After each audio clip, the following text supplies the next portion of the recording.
Hello again from my front porch. I am here with my friend McCoy.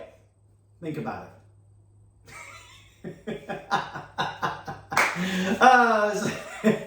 So anyway, I had made a pledge this season of the Hello from my front porch that all of my shows I would be trying to do with a guest, with a companion, so that it wasn't just me talking to the camera.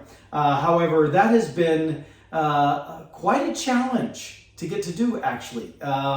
It seems that there are several people who enjoy watching the show, which I'm happy with. I mean, it's not like a lot of people, but it's a few people that they enjoy watching the show. But then when I try to pin some people down to do things with me, the scheduling just becomes a nightmare, just becomes an issue. And so McCoy here is my designated person today here with me on the front porch. And I guess you could say that, this episode I have a bone to pick. No pun intended, sorry. But I am just getting, and I don't know.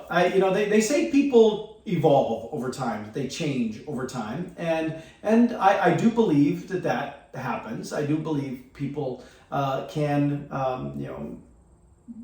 be different as they have different experiences in life. They learn more information about things. I do believe that is possible. Do you think that's true? Well, obviously you believe people can change. I'm guessing you didn't look like that, but I've never noticed, McCoy, you have really great teeth. That's awesome. But anyway,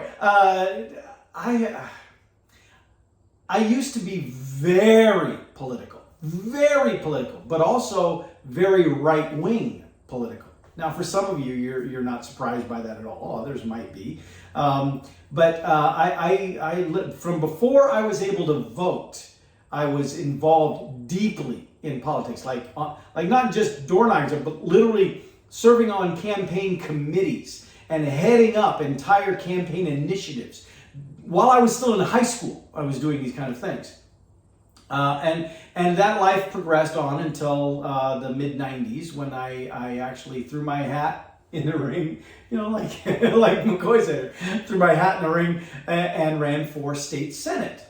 Now, I didn't win, and honestly, I look back and I'm glad I didn't win, because had I been successful, now I think I would have done a decent job. Don't get me wrong, but had I been successful, that would have completely changed the trajectory of my life. I'm okay with where my life has gone now, where I'm at today. I am living some of my best years right now, I don't know that I would have been able to say that had I stayed in that political realm. But another thing that happened as a result of that is that I got to see behind the curtain, if you will. I got to see what is actually done and actually said by the political parties behind the scenes. Forget what you see on TV, forget what you see online, forget even what you hear coming out of a lot of politicians' mouths. Much of it is scripted by their party and an emphasis that their party tells them to do, and it's very disingenuous from the individual. It's very this organizational, talking points stuff. You hear that, and people comment about that, and there's criticism about that. But I'm telling you, firsthand experience right here. Yeah, you too, McCoy? Yeah. Firsthand experience right here. It's true. There is a lot of truth to that.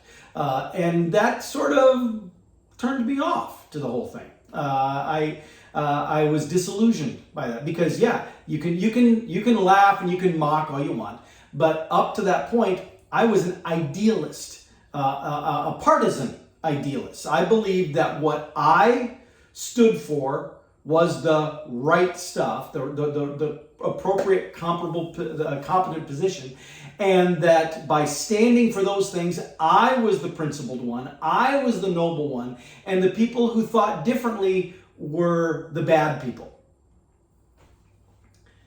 Well, then after I had that experience of running for office and sort of got that out of my system, if you will, and had that eye-opening experience, I got really turned off to it. And I stayed a Republican for, I don't know, a few more years, I guess. But eventually, I changed my registration to independent because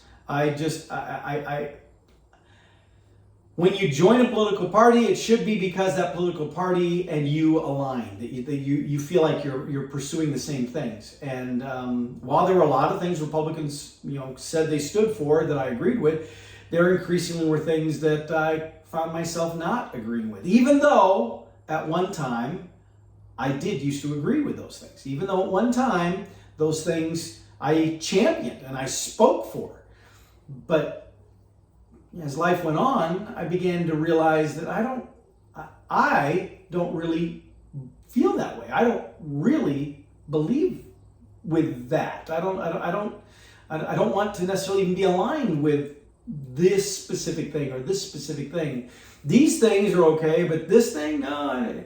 And so then it's like, well, then I don't want to be connected directly with the party, because by being connected to the party, everybody else assumes I endorse all of it, which I did not. For the same reason, I couldn't then join the Democratic Party, because there was a lot of stuff in the Democratic Party that I didn't agree with either, but there was some stuff that I did, which left me in the middle as an independent. And people scoff about that. People who think in two-party mindsets, who only see the world in blue and red, they would scoff at that and say, "Oh, that's you're just weak-minded. You're just spineless. You just can't make. You need to blah blah blah blah blah." And a third-party candidate could never win an election because not enough people will vote for him. And it's like, oh, it's funny that if more people voted for him, they could win. But they don't, because we keep talking about them that they can't win because they're third-party candidates. And then these two monolithic parties continue to own the entire process, while they also are dictating downward what the party stands for. And if your party stands for this, you are expected to be a grassroots foot soldier for those things. That's not... I don't subscribe to that. I believe that that's flipped completely upside down. That a party is supposed to stand for what the people who've collectively come together say they want. They tell the party what to do, not the other way around. So that's my backstory for why I'm not affiliated with either party. But the real bone that I have to pick is, I know from that first-hand experience that people can change. I know that.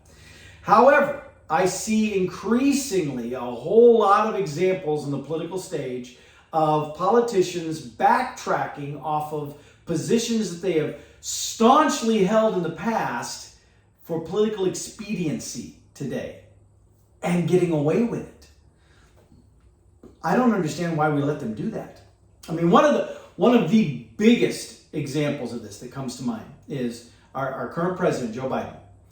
Back in the early 2000s, he actually mocked those who wanted to add a constitutional amendment defining marriage by saying we already have a law on the books that he had even voted for that defines marriage is between a man and a woman. And as far as he knew, nobody had broken that law. There's been no test of that law. And so there's no need for constitutional amendment because we already have that law. And then later, in the vice presidential debate, when he was running as Barack Obama's vice president, he was directly asked the question, do you support gay marriage? And he said no, neither he nor Barack Obama supported gay marriage, that they did not support redefining civil marriage as anything other than a man and a woman.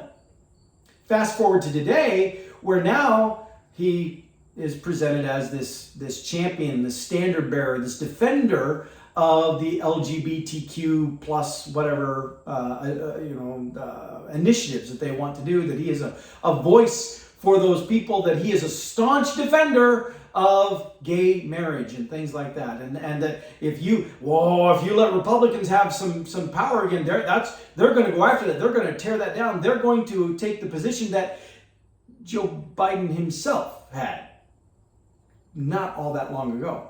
Well, yeah, but Paul, you said people can change, so why can't you let Joe Biden change? I'm totally cool if Joe Biden had changed. But here's the interesting thing. Him being Barack Obama's vice president really wasn't all that long ago. When he made these statements about his feelings, it wasn't all that long ago.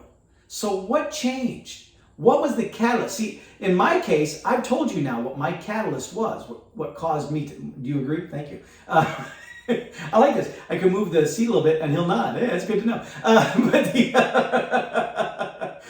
But in Joe Biden's case, the only reasonable catalyst is that he once again decided to run for president. And he determined he needed that community to be politically supportive of his candidacy in order for him to be able to get the nomination and then win the election. That doesn't seem very principled to me. Now, understand, I'm not picking on Biden specifically. I'm using him as the example, but he's president. That's what happens when you're president. He is by far and away not the only one, and it's not just on his side of the aisle. It's on both sides. There are a whole lot of people backtracking, reframing statements that they've made in the past. Again, I am totally good with people evolving, with people understanding that what they did was not right, or what they said was not right, or that they get to a point in life where they look back and they say, you know, I'm not really comfortable with what I said back then. I'm not really comfortable with who I even was back then. That would be me. I would be you too. Yeah.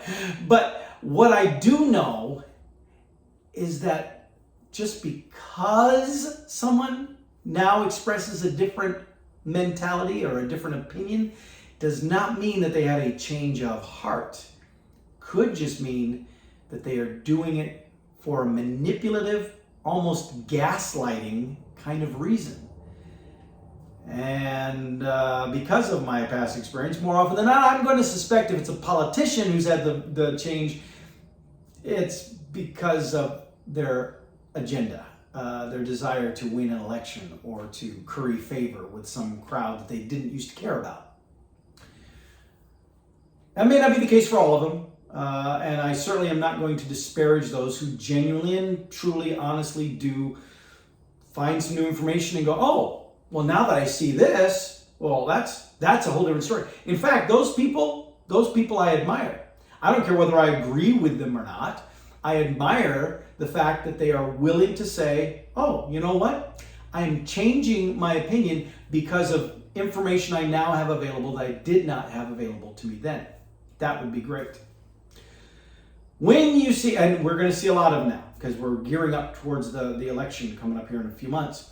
When you see politicians stammering and stuttering and going into mental contortion activities in order to talk their way out of embarrassing things they did or said in the past, just stop and consider. What's the motivation for this change?